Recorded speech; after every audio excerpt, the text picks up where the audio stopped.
I'm standing outside trying to sing my way in. You know what I'm saying? We are hungry, please let us in. We are hungry, please let us in. After about a week, that song is gonna change to we hungry, we need some food. After 2, 3 weeks, it's like, give me all the food, breaking out the door. And after a year, then you just like, you know what I'm saying? I'm picking the lock, coming through the door, blasting, you know what I'm saying? It's like you hungry, you reached your level, you don't want any more. We asked 10 years ago. We was asking with the Panthers. We was asking with them, with civil rights movement. We was asking, now those people that were asking, they're all dead and in jail. So now what do you think we're gonna do? Ask?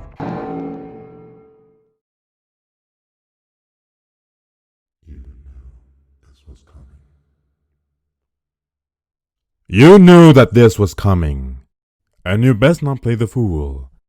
Your silence is broken with chance. Your choice to deny the demands of basic human rights with excuses have come to a crescendo.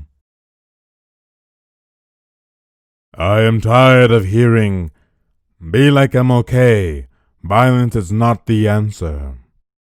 And yet, when they chanted, your voices turned sour.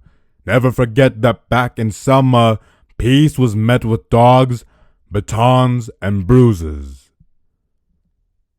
If America isn't racist, then why was the right for my relatives to vote too much to ask for?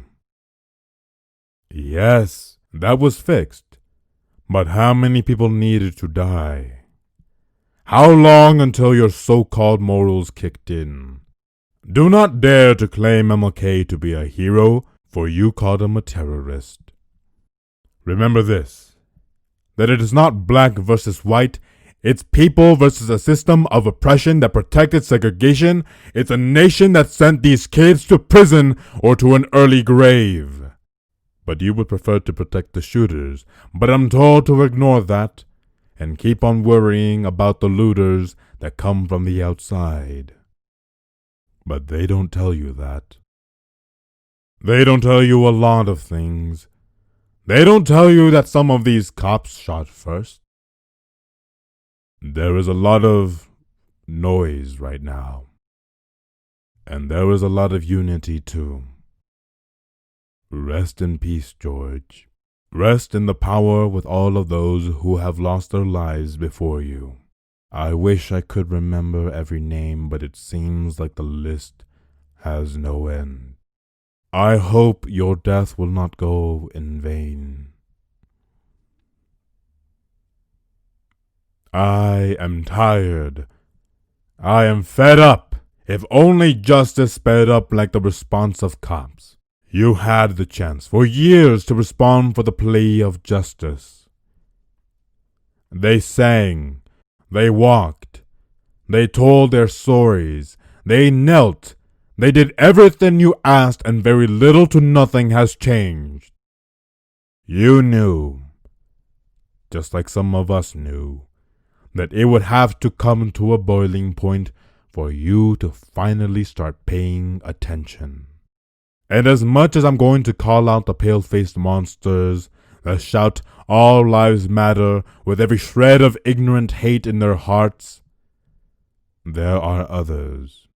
To the bad bitch brown-skinned sister who shouts out the N-word like no one's business. The badass vato who doesn't know the word of irony but understands a slur that does not belong in his mouth. Black Lives Matter isn't just for chit-chatter. It is not something you get rewarded for just by posting a black square one time to chase the clout. It is not good enough. I have no doubt that some of you might have had good intentions, but how do we actually help our relatives? How do we help them as they have called a rally cry for unity, to pursue the constitutional right for justice, and for the freedom to live free from the manacles of fear and oppression? How do we reach that dream? Until then, I will kneel. I will stand with you. I will march with you in spirit or in the front lines. But the question remains, how does this end? I can tell you that it ends now. Figuratively speaking, when all the systems of oppression burn to the ground, where no brick is left standing.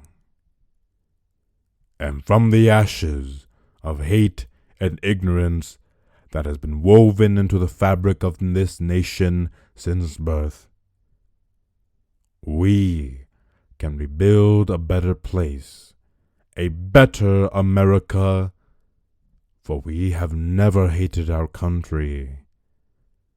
It's because we love it so much that we march. A change has come.